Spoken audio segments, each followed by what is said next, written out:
4825, more now, stop to RQ6, clear land, no wind calm, check hold, start contact wind 180, at 25,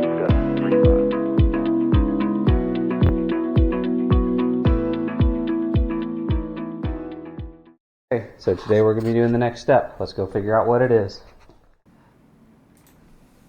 Alright, this is Nick and Tony. We are here to talk about the episode 3 today, which is us working on the horizontal stabilizer. So, Tony, what do you want to say about what you see so far? I don't know. Alright, that's fine. So it's talking about a bunch of parts. I'm trying to figure out here what these parts are. Looks like it's talking about the brackets there, and then the main spar, and obviously this doubler here that makes it a lot stronger. So, I mean, we are just trying to do the basics here. I'm going to try and grab all these parts and match them up and put it together. So I've figured out which ones they are. I've clecoed them in, and for some reason I thought that the drill press would just be so much better. So we decided to grab the drill press together. Do you remember doing this, Tony? Mm-mm. And you're helping me find drill number 21. So we're going inside the drawers. That one was number 20. I saw number 27.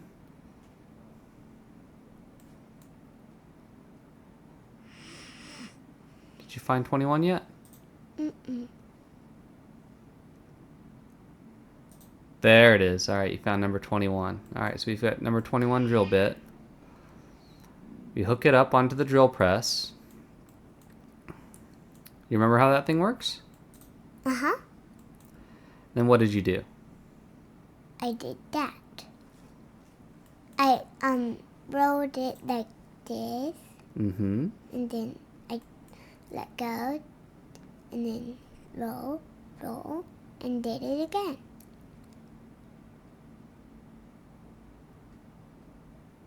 We had to make sure it was in exactly the right spot. I really don't want to miss. And I let you do it.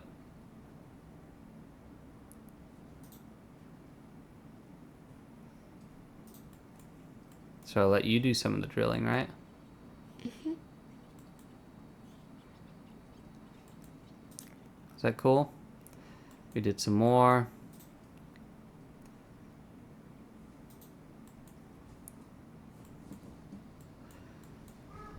So we made all those holes. Oh, and this was the deburring. Do you remember this part? Mm-hmm.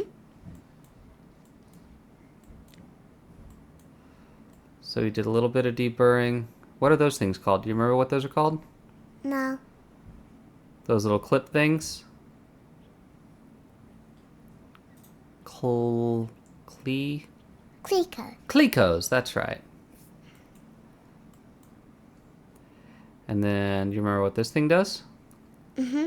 What does it do? It squeezes it. Yeah, it squeezes down and holds it where it needs to be. So now we've done that.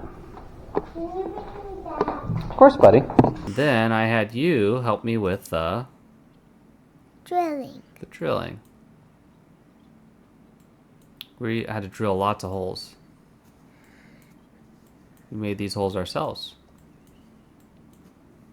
We matched them together.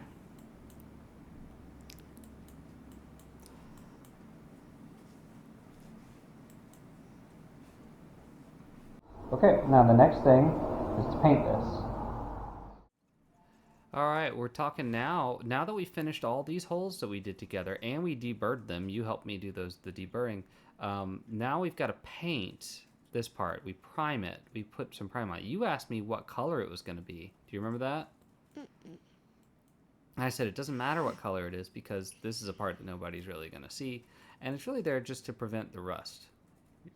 We had to scratch it off, and then we had to spray it.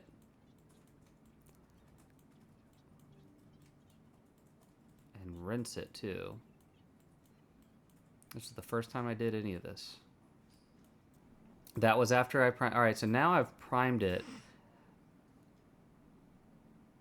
And the reason that we're priming everything, I know Van says you don't need to. Where do we live, buddy? We live in Pensacola. Pensacola, Florida. And is it very dry here? No, No, it's really wet all the time, isn't it? And do we live close to the beach or really far away from the beach? really far away. How far away? Does it take us like 3 days to get to the beach? No, How long does it take? it takes not that much minutes. Just a few minutes? Yeah. Not close enough to walk, but yeah, we get a lot of salt water in our area. So because of that, if you read Van's instructions carefully, I think priming is almost necessary because we live in a saltwater environment. The corrosion in this area is just no good. So we've got to prime everything. Now, they said to prime that one anyway. All right, so now we're working on parts. I think Tony has eaten breakfast at this point, and I may have either scarfed something down real quick or I wasn't hungry yet. This is me, fixing up those edges of these. Now, this part right here is actually part of a, what you call it? Breakfast. Dinner. Yeah, we'll have dinner in a little bit, buddy. Lunch. Lunch. You had lunch at school. Yeah, this part right here is actually part of a kit, like an upgrade, an AD or service bulletin. And now it comes standard in the kit, so I just had to make it and incorporate it. I did end up actually having to figure this part out because the plans weren't fully updated and incorporated with the service bulletin. But that's okay. It's kind of to be expected. Still not sure on taking off all of the blue tape on the skins, but definitely going to take all the blue stuff off of these ribs and such. So another interesting part on this service bulletin is that, okay, those things luckily were pre-bent to 11 degrees, and that really helped. I'm now going in and drilling out those holes that they tell us to drill us. But these other pieces, they were not pre-bent to 11 degrees. So I think it was on the last video, me and Tony whacking these things. Do you remember clamping those things on there and hitting them with a hammer? No. You don't remember doing that? Mm-mm. Well, on the last video, we clamped these things on there, and I gave you a mallet, and you whacked it and went bang! And then it helped me bend those pieces of metal to fit there. No, it's got to be on the next video, because look, it's not bent yet. They don't fit yet. All right, now we're coming up on the end of the video. Tony's helping me with some, what are these called again? Clecoed. Clecoes, right? Do you remember doing this, buddy? Yeah. Yeah, that's fun, isn't it? It was hard to squeeze, though, wasn't it? Mm-hmm. Yep, so we had to take it all But apart. one time I did it by myself. Yeah, you have done it by yourself. It's just, it's very hard to do. Your hands will get stronger. You'll be able to do it by yourself pretty soon. So I had to take all this stuff apart, and then now those are all the holes I was supposed to drill. They told me specifically not to drill some of the holes for later when we attach it to the fuselage. That's when those will be drilled in, match drilled to fuselage parts. But I did get all those drilled.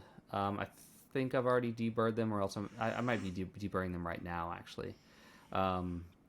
Then I've still got to do those bends on these pieces. Doesn't look like those are bent yet, so it looks like it's gonna be on the next video where me and Tony are gonna whack the heck out of those things and bend them. Looks like, oh, this is another part. Do you remember doing this part, buddy?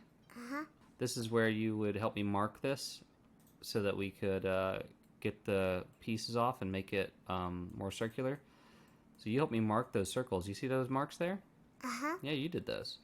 And then from your marks, I took and I cut off the corners.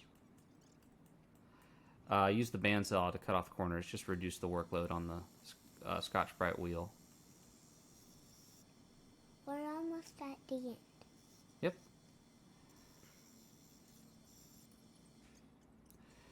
Anyway, all I really did was round out the edges here, and those were ready to go. And that's about it.